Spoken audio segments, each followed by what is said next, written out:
जय श्री कृष्ण दोस्तों। मोक्ष क्या है? क्या मुक्ति और मोक्ष दोनों एक ही हैं या इनमें कोई अंतर है? मोक्ष की आवश्यकता क्यों है? क्यों हम मोक्ष को प्राप्त करना चाहते हैं?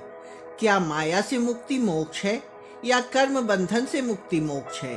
यह एक ऐसा विषय है जिसके बारे में लोग विस्तार से नहीं जानते, इसलिए सरल शब्दों और प्रमाणों के द्वारा विस्तार से हम इसको बताने की कोशिश करने जा रहे हैं। मोक्ष क्या है?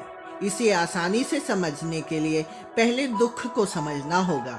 संसार में सभी व्यक्ति दुखी हैं। जब हम लोग जन्म लिए तभी से जीवन के दुख आरंभ हो गए। कबीर दास जी लिखते हैं, कबीरा जब पैदा हुए जग हंसे हम रोए। तुलसीदास जी रामचरितमानस में लिखते हैं, जन्मत मरत दुहस दुख होई। अतः हमारे जन्म से लेकर मरण तक हमें दुख घेरे रहते हैं। अगर ध्यान देकर सोचें तो हर व्यक्ति हर वक्त दुखी ही है, किसी न किसी कारण से। जन्म में दुख, बचपन में खिलौने नहीं मिलने पर दुख, मिल जाने पर थोड़ा सुख, किसी ने छीन लिया फिर दुख। बस यही बचपन का हाल पूरे जीवन चलता रहता है। गीता कहती है, विषयों का चिंतन करने वाले मनुष्य की उन विषयों में आसक्ति हो जाती है। आसक्ति से कामना उत्पन्न होती है और फिर कामना से क्रोध उत्पन्न होता है। क्रोध होने से सम्मोह मूल भाव और सम्मोह से स्मृति भ्रष्ट हो जाती है। स्मृति भ्रष्ट होने से बुद्धि का नाश होता है। बुद्धि का नाश होने से मनुष्य का पतन हो जाता है। यानी हम जीवन भर इच्छाओं को पूरा करने में लगे रहेंगे। अगर वह इच्छाएं पूरी हुई तो थोड़ा सा सुख मिलेगा, साथ में लोभ होगा, किंतु अगर इच्छा पूरी नहीं हुई तो दुख मिलेगा। अब यह प्रक्रिया जीवन भर चलती रहेगी। अतः हम पूरे जीवन दुख से घिरे रहेंगे और हर क्षण सुख प्राप्ति की आशा करते रहेंगे। हमारी सभी कामनाएं दूसरे के सुख के लिए नहीं हैं, अपितु अपने सुख के लिए होती हैं। तो हम दुखी हैं और सुख चाहते हैं, यानी हम दुख से मुक्त होना चाहते हैं और आनंद की अभिलाषा करते हैं। इस निष्कर्ष को समझे रहें। किसी से छुटकारा पाने को मुक्ति कहते हैं, किंतु शास्त्रों में दुख से छुटकारा पाने को मुक्ति कहा जाता है।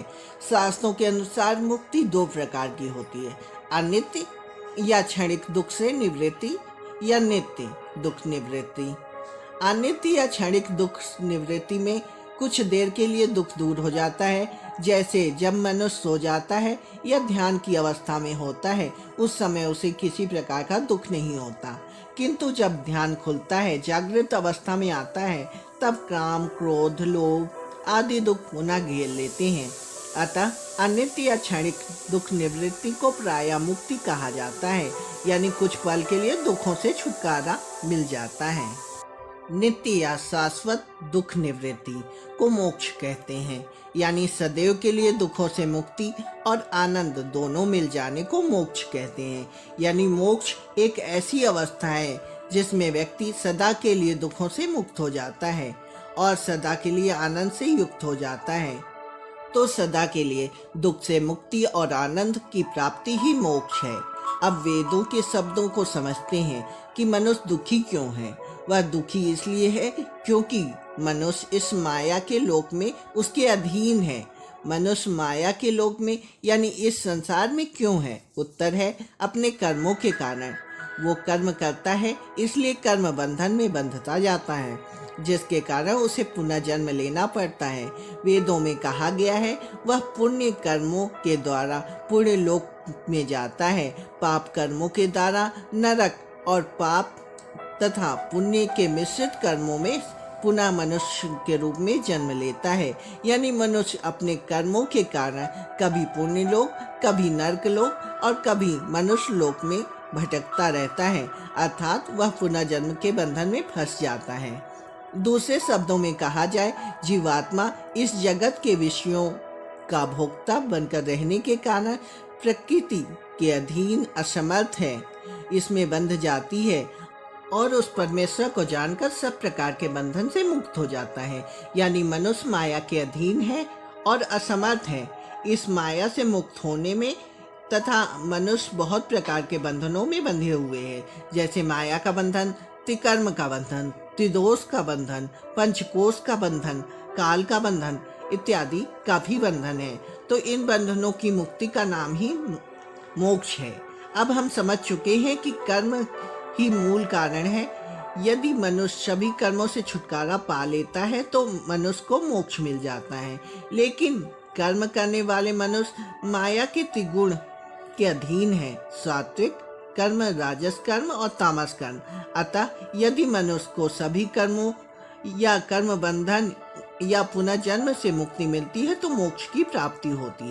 अब इसी बातों को कुछ स्थानों में बहुत संक्षेप में कहते हैं कि जो माया से मुक्त हो जाता है उसे मोक्ष प्राप्त हो जाता है, क्योंकि मनुष्य के कर्म का कारण माया के 3 गुण हैं। इसलिए दोनों तरह की बातें सही हैं। इसका सीधा सा उत्तर है कि हम बिना किसी के कहे ही मोक्ष चाहते हैं, इसलिए प्राप्त करना चाहते हैं। यानी हम दुख से मुक्त होना चाहते हैं और आनंद की अभिलाषा करते हैं। अब यह दोनों किसी को मिल जाए तो कहा जाता है कि वह मोक्ष को प्राप्त हो गया। कोई भी व्यक्ति दुख नहीं चाहता, सभी आस्तिक नास्तिक आनंद ही चाहते हैं। इसलिए ऐसा कहना उचित ही है कि सब मोक्ष चाहते हैं। ध्यान रहे, मोक्ष एक ऐसी अवस्था है जिसके लिए किसी तरह के शरीर की त्याग की जरूरत नहीं होती। ये पूर्णतः इसी जीवन में सशरीर हासिल किया जा सकता है। भगवान की प्राप्ति या मोक्ष मरने से पहले भी प्राप्त किया जा सकता है, क्योंकि मरने के बाद कर्म करने का अधिकार नहीं रहता।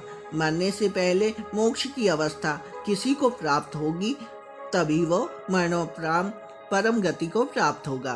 तुलसीदास, सूरदास, मीरा, प्रहलाद, परीक्षित आदि भक्तों ने पहले मोक्ष प्राप्त किया, फिर इस संसार को छोड़ने के बाद परम गति को प्राप्त किया था।